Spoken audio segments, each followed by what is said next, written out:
Along with John Sterling, I'm Michael Kay. You're listening to Yankees baseball. Ready behind the microphone with the play-by-play is John Sterling. Good evening, John.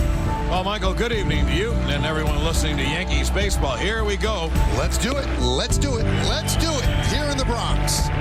Swung on and hit high in the air to deep right. That ball is high. It is far. It is gone. Bernie goes boom.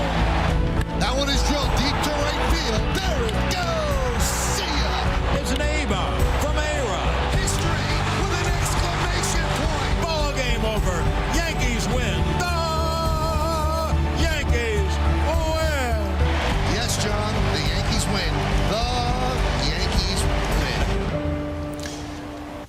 The voice of not just a generation, but 3 generations of Yankees fans, 36 years in the booth, and John Sterling today announcing his retirement effective immediately and saying this: I am very blessed. I'm a very blessed human being. I've been able to do what I wanted, broadcasting for 64 years. As a little boy growing up in New York as a Yankees fan, I was able to broadcast the Yankees for 36 years. It's all to my benefit, and I leave very, very happy. I look forward to seeing everyone again on Saturday. And Saturday, of course, Sterling will be honored at Yankee Stadium prior to the game. Here now some thoughts on Sterling's announcement.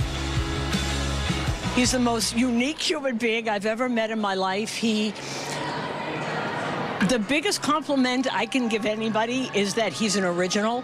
There will never be another John Sterling. There just can't be, and that's the biggest compliment. Every day was a unique, funny, strange, wonderful experience. I love the guy. He was great to me. He's always been great to me, and that's why it was an emotional phone call that we had on Saturday, because if you listen to him, Meredith, he doesn't sound like he's 85. He has defied Father Time when it comes to his voice, and he's just amazing. He still sounds sharp. If you listen to the last game he did, the grand slam by Giancarlo Stanton, still right there, has a great rhythm. He's a great broadcaster, so I tried to talk him out of it, as I said, but he would have none of it. His voice is legendary. His calls have been legendary.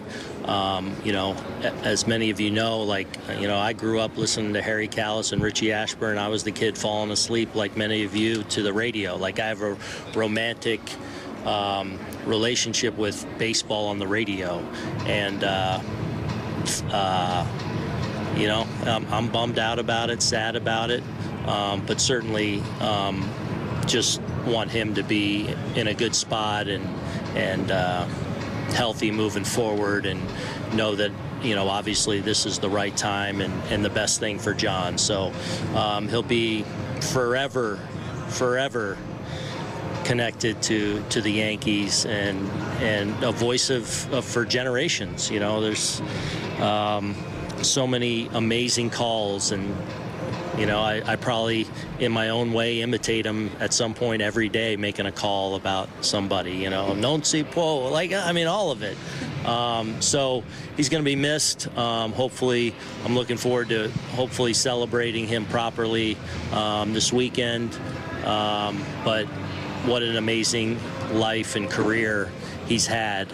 And hopefully now he can, you know, have a good quality of life moving forward. I was saddened, you know, just, you know, what John's meant to, you know, Yankee baseball, you know, all around the country, and, you know, to the broadcasting.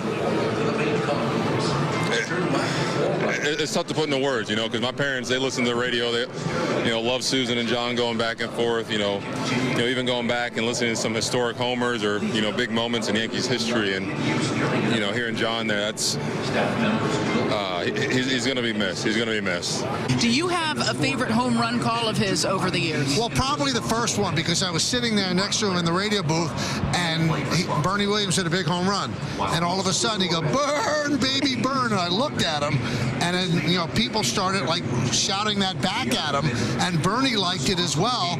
And the fact that people started shouting it back, it became a cottage industry. He signed baseballs with different calls on it. So that's probably my favorite, because it was the first. first. There's a couple because I know the stories about them. One of my favorite one was that he got a letter from somebody. They wanted him to stop saying A-bomb from A-Rod, and then A-Rod told him that his mother loved it. And so John said, well, if A-Rod's mother loves it, I'm not going to stop. And the other one, I love Georgie Juiced one, obviously, Robbie Cano, Don't You Know. But the first one, I'll never forget Burn Baby Burn, because it just came out so instinctively, and it was just great. I always think of him at the end of games when the Yankees win, going through is the Yankees win. Do you know I've never seen that? Because I'm always downstairs. I have never seen him stand up. I saw it on film. I have never been there live when John goes into his Yankees win. I've never seen it. I like the subtle, it'll be 1-2, there it goes deep left. Like just the instant rise into it, and then where it's going to go from there. I love all those calls. I go back and make sure I listen to them when I know somebody's got a big hit or a big home run, whatever it may be. I'm going to absolutely miss that. There it goes deep left. I love that. He was so witty, smart, like just the home run calls he comes up with. You know, we'll be sitting on the bus whenever we trade for somebody new or, you know, somebody's first game. You know, we always kind of go back and forth. Like, hey, what's John going to come up with this time? What's he going to use? And you go, the last name, the first name, how's he going to do this? And, you know, he always outsmarts us and comes up with something great that, you know, the fans love. We love as players listening to it. So, you know, John's a big part of this family, and we're going to miss him. What are you going to miss most about seeing him on a daily basis in that radio booth? Just his quirkiness and things he would say, and you know, he would come into the television booth at Yankee Stadium all the time, and just before we were, you know, going to tape the open, and he'd go, "How you doing, my boy?" And I'll just miss seeing him every day. But we were, you know, one of the last things that we said to each other on Saturday, you know, we're going to continue to talk all the time, John. And I said, John, we'll talk forever. John Sterling is something special, so why don't we cook up something special with Hexclad, the radio voice of the Yankees since 1989, called 5,420 regular season games and 211 more in the postseason, inducted into the New York State Broadcasters Hall of Fame in 2016, and a 12-time Emmy Award winner, of course, here on Yes, he's the host of Yankeeography. And, you know, we got some comments from Derek Jeter as well on X, or Twitter if you like. Congrats to John Sterling on an amazing career. I've had the pleasure of listening to and working with John for decades. He is a major part of Yankee history and will be greatly missed. Then our colleague Paul O'Neill saying, seems like just yesterday you were calling our World Series in the 90s. It's been a pleasure working beside you in the booth. John Sterling, you will be missed. You will always be the voice of the Yankees to me. And it sounds cliche, but some people, they say, well, they broke the mold with that guy. Well, Jack, they broke the mold. And you can listen to some of those comments, especially from Susan Waldman, who knows him so well.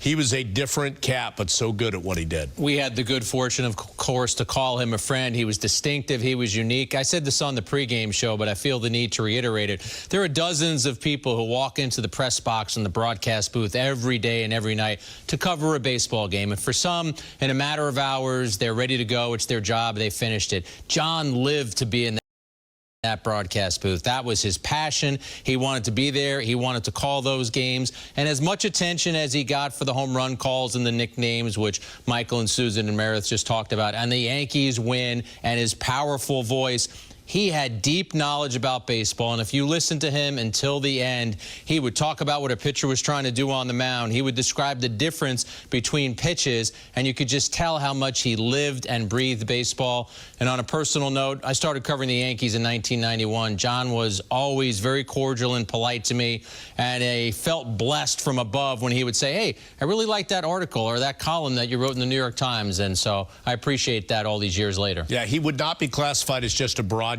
a showman, an entertainer. And while social media, Jack, isn't always the most positive space to be in, I encourage people to go find some things, some calls by John Sterling, going back to his days calling basketball, early games in the championship years of baseball. There's always, you're going to find something special with one of his calls. Yeah, dig through YouTube or wherever else you think you might be able to find them. I remember him, Bob, going way back to when he hosted a sports talk show in the New York area. So he obviously was a Hawks announcer. He was a Nets announcer. announcer. He made his legacy and the imprint that he has on most people is with the Yankees, but he was very varied, very versatile, absolutely loved what he did, and it's beautiful to see all the tributes that he's getting today. And the Yankees, of course, again, having a pregame ceremony on Saturday. We will have the coverage on Yes of that game. We're going to take a quick break, and as we do, why not? How about some of the home run calls from John Sterling?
It is a speed limit enforcement of 100 kilometers ahead of about 400 meters.